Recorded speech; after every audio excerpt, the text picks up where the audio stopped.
আমি বউ বলে বা আখি যতদিন ছিল, আখি তো গেছে আর 1 মাসও হয় নাই, তো ওই অসুস্থ যে টার্মস গুলো তো আখিও দেখে গেছে, অনেক কিছু ফেস করছে। আখির সাথেও অনেক রুড হয়েছে, সেম আমার সাথেও রুড হয়েছে, বাসার প্রত্যেকটা মেম্বারসের সাথেও রুড হয়েছে। তারপরও যখন মাথা ঠান্ডা হয়েছে, নিজেই আবার যখন আমরা এগুলো বলছি তুমি এগুলো করছো, নিজেই বুঝতে পারছো, নিজে থেকে কিন্তু ডক্টর দেখাতে গেছে। আমি যখন বলছি যে তোমার ডক্টরটা দেখানো উচিত, নিজে থেকে কিন্তু ডক্টর দেখাতে গেছে। আমি আখি কিন্তু সাথে যাইও নাই, আমি আখি বাসায় ঘুমেছিলাম, ভোর 7টা 8টার দিকে ডক্টর দেখাতে গেছে আমি ওদেরকে সবাইকে নিয়ে। তো আচ্ছা আচ্ছা, না লক করে রাখতেছি না। মাইক আয়শা নামটা দেখে হাসতো, আমার ফ্যান তাও আবার। তো এরপরেও আরো হাইপার হয়ে যায়, পরে ও নিজেই হচ্ছে আমার শ্বশুরকে কল দেয় যে আব্বু বাসায় আসেন, রুডলি বলে অনেক। তো আব্বু না আসে, কি আপু যেহেতু ওই বাসায় ছিল, আপু বাসায় আসে। বাসায় আসার পরে তো আপু বুঝতে পারে, সাইমন নিয়ে আসে, আস্তে আস্তে কিছু কিছু বলে পরে। কিন্তু আপু তো এটা জানে না যে ওর এরকম সিমটমস হলে ও বাসা থেকে বের হতে চায়, আমরা ওকে কখনো বের হতে দিই না। একবার বের হতে দিছিলাম, ওইবারই কিন্তু অ্যাক্সিডেন্ট করছিল, এছাড়া কখনো বের হতে দিই না। তখন কি করে ও ভাঙচুর করে বাসায়, যখন বের হতে না পারে আলমারির গ্লাস ভাঙে, ড্রেসিং টেবিলের গ্লাস ভাঙে, অনেকবার করছে। একবার হচ্ছে আমার আঙ্গুল এখান থেকে কেটে গেছিল ওর জন্য, ও যে ভাঙছিল ওই গ্লাসে ধরতে যায় আমার আঙ্গুল কেটে গেছিল, তোমাদের আখি ওর পায়ে কাজ ঢুকছিল একবার, ছোট ছোট টুকরা। তো এরকম অনেক কিছু হচ্ছে করে ফেলে রাগের বসে। তো ডক্টর তখন আমাদের বলছে কি যে ওষুধটা কন্টিনিউ করেন, আর ধৈর্য ধরেন, আর কাউন্সিলিং করতে থাকেন। এটাই ডক্টরের কাছে গেলে ডক্টর এটাই বলে যে এই রোগটা যেমন আস্তে আস্তে হয়েছে, এটা যাবেও আস্তে আস্তে, এটা একসাথে কোনো সমাধান নেই। আমি জানি না তোমাদের মধ্যে কেউ এভাবে আসো কিনা, তাহলে আমাকে কমেন্ট করে জানাবা যে, বা কোনো ভালো সাইকিয়াট্রিস্ট দেখাইছো কিনা, তাহলে অবশ্যই আমাকে জানাবা যে কারো এরকম হচ্ছে প্রবলেম হয়েছে কিনা, সাইকোলজি কোনো প্রবলেম হয়েছে কিনা। তো এরপর আমি তো এর আগে ফেস করি নাই, তাই এই সিমটমস গুলো দেখে আমি বুঝতেও পারি না। আমি যদি এর আগে কারোটা জানতাম তাহলে আমি বুঝতে পারতাম। তো প্রথম প্রথম আমার প্রচুর রাগ উঠে যেত, প্রচুর, যে এত সুন্দর সংসারটা আমাদের, এত সুন্দর। আখিও বারবার এটা বলতো যে আমাদের সংসারে কোনো কিছুর অভাব নেই, তুমি যদি এমন করো, মানুষ তো ভাবে বারবার যে আমাদের 203-এর ঝামেলা হয়, এই জন্য তুমি এমন করো, কিন্তু দেখো আমাদের কখনোই ঝগড়া হয় না, আর তুমি এগুলো করতেছো। ও কেন করে ও নিজেও জানে না, কারণ ও তো অসুস্থ, তো ওইটা বুঝতে বুঝতে আমাদের সময় লাগে। তো কালকে এরপরে কি করছে, ছোট আপু আসার পরে, ছোট আপু তো পুরো জানে না যে ও বাসার বাইরে যেতে চায়, আমি ওর ফোন নিয়ে রেখে দিছিলাম, ছোট আপু ওর ফোনটা ওর কাছে দেয়, বুঝতে পারো ফোনের জন্য হাইপার হয়ে যাচ্ছিল, পুরো ফোন নেয়। এরপর কিভাবে যেন গাড়ির চাবি আমি সবসময় লুকিয়ে রাখি, গাড়ির চাবি সবসময় সাইমনের কাছে থাকে, ও নিয়ে হচ্ছে ওই আরিফদের বাসায় ঘুমায়, যাতে এরকম যদি হয় রাগারাগি ও যাতে বের হয়ে যেতে না পারে, বাইরে গেলেই তো একটা ইনসিডেন্ট ঘটে। এরপরে তোমাদের ভাইয়া কি করছে, চাবিটা যেন কিভাবে পাইছে, পেয়ে সিঁড়ি দিয়ে নেমে গেছে, কারেন্ট ছিল না রাতে, সিঁড়ি দিয়ে নেমে গেছে, আমরা পিছনে পিছনে নামছি। কিন্তু এখন ওর সাথে তো আমরা নামতে পারতেছি না, আমি ছোট আপু, আমরা তো মেয়ে মানুষ, তারপর মুনতাহা, আমরা নামছি। তারপরে ও আমরা নামতে নামতে ও গাড়িতে বসে গেট পর্যন্ত চলে গেছে, গেট তখন তালা মারা, কারণ রাত 2টা কি 2:30 বাজে, শিওর আমার টাইম মনে নাই, কারণ আমি টাইম দেখি নাই। তো এরপরে আস্তে কথা বলতে বলো রুমে। তো এরপরে হচ্ছে আমরা নিচে নামছি, নামার পরে আমি দেখতেছি যে ও গাড়ি নিয়ে সরাসরি আমাদের দেখেও ভাবছে যে গেট আমরা ওকে আটকাবো, গাড়ি হয়তো বা গ্লাস ভেঙে বা যেভাবে হোক, ও এটা দেখে ও গাড়ি গেট যে তালা মারা, গেট ভেঙে ও 12টার দিকে, আচ্ছা রাত 12টার দিকে, রাত যেহেতু ছিল জানে রাত 12টার দিকে।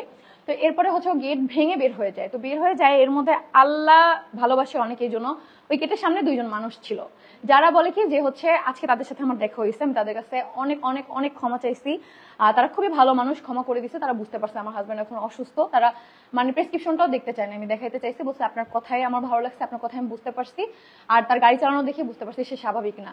তো এরপরে কি হয়েছে, ওনারা যখন এই লাইট দেখছে তখন মনে মনে নাকি ভাবছে যে কি পাগল হয়ে গেছে, গাড়ি কি গেট ভেঙে ঢুকে যাবে, এই কথা বলে ওনারা হচ্ছে সরে গেছে। সরে যাওয়ার সাথে সাথে তোমাদের ভাইয়া নিপুণ সিটির, যারা চিনো, নিপুণ সিটির সামনে কিন্তু দেয়াল, ওই দেয়ালের সাথে গাড়ি আগে ধাক্কা লাগছে, আমাদের গাড়ি দেখলে বুঝতে পারবা সামনে ওইটা আগে ধাক্কা লাগছে, তারপরে ব্যাকে দিয়ে ও বাম দিকে একদম সোজা স্ট্যান্ডের দিকে চলে গেছে।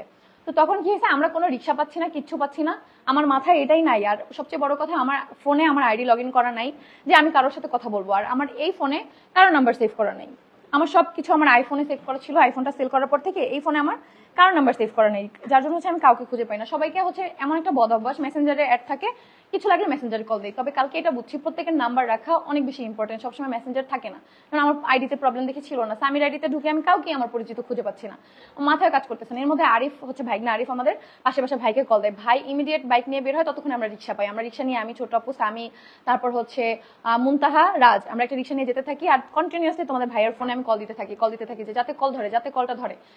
এরপরে হচ্ছে না রাজ ছিল না আমাদের সাথে, হচ্ছে আমি, তুমি আর ইরফান আমার দৌড়তে দৌড়তে গেছে, ইরফান আর কি, রাজ আর ইরফান দৌড়তে দৌড়তে গেছে। পরে আমাদের পাশ থেকে যে বাইক ক্রস করে আগে চলে গেছে পাশে পাশে ভাই, আমি সেটা জানি না। এরপর লাস্ট কলটা ধরে, তো যখন হ্যালো বলছে তখনই আমি ভয়েস টোনে বুঝে গেছি এটা তোমাদের ভাইয়ার না, কারণ আমি 3 বছর ধরে ওর সাথে সংসার করে ওকে আমি কতটা ভালোবাসি সেটা আমি জানি, আর ও জানে, যার জন্য আমাকে এতটা ভালোবাসে। তো আমি হচ্ছে ওইটা ওই কি বলবো, আমি ওই ভয়েস টোনটা শুনে আমি বুঝে গেছি ওর কিছু একটা হয়েছে, কারণ অন্য মানুষ কেন ওর ফোন ধরবে, এটা তো অসম্ভব, কারণ গাড়ি তো একা। তো তো উনি ধরে বলতেছে যে আপনার কি হয়, আমি বলছি উনি আমার হাজবেন্ড। উনি কথা শেষ করার আগে বলছেন আমার হাজবেন্ড, উনি মানসিকভাবে অসুস্থ, প্লিজ ওনাকে আটকান। উনি রাগ করে বাসা থেকে বের হয়ে গেছে, সিম ক্রিয়েট করে ওনাকে আটকান, অ্যাক্সিডেন্ট করবে। অ্যাক্সিডেন্ট করবে না, অ্যাক্সিডেন্ট করছে অলরেডি।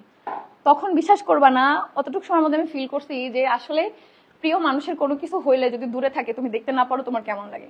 এটা আমি কালকে ফিল করছি যে আমার কেমন লাগতেছে। আমি সাথে সাথে কান্না করে দিচ্ছি, ছোট আপুকে বলতেছি, ছোট আপু তখন অনেক বেশি গালাগালি করতেছে তোমাদের ভাইয়াকে, যে কেন এমন করতেছে, কি হয়েছে, ওর ট্রিটমেন্ট করবো, আমার বাসায় যাইতে বলছে, আপুর বাসায় যাইতে বলছে, তোমাদের ভাইয়া যায় নাই, ট্রিটমেন্ট করাবো, তাহলে ও কেন আমার কথা শুনলো না, কেন গাড়ি থেকে বের হয়ে গেলাম। আমি বলছি আপু তুমি ওকে কন্ট্রোল করতে পারবা না, আমি তোমাকে আগেই বলছিলাম, দেখলা পারলা না তুমি ওকে রাখতে, কারণ ওকে তো আমি চিনি, 3 মাস ধরে আমি দেখতেছি যে ও অসুস্থ, আর ওর এই পর্যায়টা আস্তে আস্তে বাড়তেছে, ওর পর্যায়টা আস্তে আস্তে খারাপের দিকে যাচ্ছে, আর ও শুধু সুইসাইড করতে চায়। ওর মুখে এই কথাই থাকে কিছু হইলে। একটু দেখো স্বামী স্ত্রীর তো ঝগড়া হবেই, কালকে টোটালি ঝগড়া কিছু না, যখন ঝগড়া হয়েছে, ওরা রাখি ঝগড়া হয়েছে, তখন ও বলছে আমি মরে গেলে বুঝবি, আখিরে বলতো আমার সাথে ঝগড়া হলো আমি মরে গেলে বুঝবি, মানে ওর মুখে এই কথাটাই থাকে, আমি মরলে বুঝবা, মানে ও মরে যাবে, এটা এটা ওর মুখে থাকে। তারপরে ও বের হওয়ার আগে তো অনেক গালাগালি করছে আমাকে, অনেক বাজে বাজে ভাষায়। তারপরেও আমি সবসময় এটা বলেই নিজেকে সান্ত্বনা দিই, এখন অসুস্থ, ঠিক আছে, কারণ আমিও তো মানুষ, কতক্ষণ ঠান্ডা থাকা যায়, আমার তো রাগ উঠে যায়, আমি এমনি বদমেজাজি একটা মানুষ, এটা তোমরা তো যারা লাইভ দেখো তারা অন্তত বুঝো, একটা ব্যাড ক্যামেরা দেখলে আমার মাথা গরম হয়ে যায়, আমি নিজেকে ঠান্ডা রাখতে পারি না, আমি এরকমই রাগি, এটা আমার কিছু করার নেই। তো যাই হোক, তারপরে যখন ওই কলটা আসে আমার কাছে, আমি ওই যখন বুঝতে পারি, আমি বলছি ওকে ঠিক আছে, পরে বলে গাড়ির গ্লাস ভেঙে আমরা তাকে বের করছি, আপনার তাড়াতাড়ি আসেন। আমি বলছি লোকেশন কোথায় আমাকে বলেন, আমি রিক্সায় আমি আসতেছি। উলাইলের হচ্ছে কোন জায়গায়, কি জানো ভাইয়া ওটার নাম, ব্যাংকটাউনের ব্রিজের আগে, ব্যাংকটাউনের ব্রিজের আগে, মানে ব্রিজে ওঠার সময় ঠিক ওই জায়গাটায় হচ্ছে আইল্যান্ডের সাথে বাড়ি খায় কিভাবে গাড়ির চাক্কা খুলে যায়, মানে গাড়ির চাক্কায় যে রিম থাকে সেই রিম ভেঙে যায়, রিম না রিম রিম রিম একই কথা, রিম ভেঙে যায়। তা এই জন্য হচ্ছে গাড়ি আইল্যান্ডের সাথে বাড়ি লাগে, রিম না ভেঙে লাগলে, যদি না ভাঙতো তাহলে গাড়ি উল্টায় যেত, ঠিক আছে, আল্লাহ ওকে অনেক ভালোবাসে, এই জন্য ওকে বাঁচায় রাখছে। তো এরপরে গাড়ির গ্লাস যখন বলছে গাড়ির গ্লাস ভেঙে ওকে বের করছে, আমি তো ভাবছি যে তাহলে ও নাই, ওর অনেক খারাপ অবস্থা, আমি রিক্সাওয়ালার হাতে পায়ে ধরতেছি, সে বলে এমন রিক্সায় আপনারা উঠছেন, আমার রিক্সার চার্জ নেই। আমার এত কষ্ট লাগছে, আমি কলটা কেটে আমি সাথে সাথে সাইমনকে কল দিচ্ছি, আমি তো আর জানি না ওরা, আপনারা যে আমার পাশ থেকে গেছেন, আপনারা কি আমাদের রিক্সা দেখছেন, আমি কিন্তু আপনাদের দেখি নাই, কারণ আমার ফোনের মধ্যে চোখ, আমি তো বারবার ওকে ডায়াল করতেছি, হ্যাঁ আমি দেখি নাই। পরে আমি তাহলে একবারও ফোন দিতাম না, যে ওরা তো যাচ্ছি। ওরা কি করছে, আহাদের খবর না শুনেই ওরা সামনে চলে গেছে, আহাদের খবর না শুনেই ওরা সামনে চলে গেছে। যেতে যেতে ভাইরা কি করছেন, পথে জিজ্ঞেস করতে করতে গেছেন, তাই না? আচ্ছা ভাই একটু আসুক, ভাইই বলুক, কারণ পাশে পাশে ভাই ছিল, ভাই নারিফ ছিল, আর হচ্ছে সাইমন ছিল, এরা 3 জন হচ্ছে তখন বাইকে ছিল, ভাইয়ার বাইকে। আচ্ছা, তো ভাইয়া হচ্ছে তখন, ভাইয়ারা জিজ্ঞেস করতে করতে মেবি যাচ্ছিল আমি রাস্তায়। যখন এখান থেকে বের হয়েছি তখন আমি ডানে বাই কিছুই দেখিনি। আমি আমার টার্গেট ছিল হয়তোবা সে ঢাকার উদ্দেশ্যে চলে গেছে, তো আমি তাকে এখানে পাবো বলে মনে হয় না। তো পিছনে সাইমন ছিল, সাইমন বারবার বলতেছে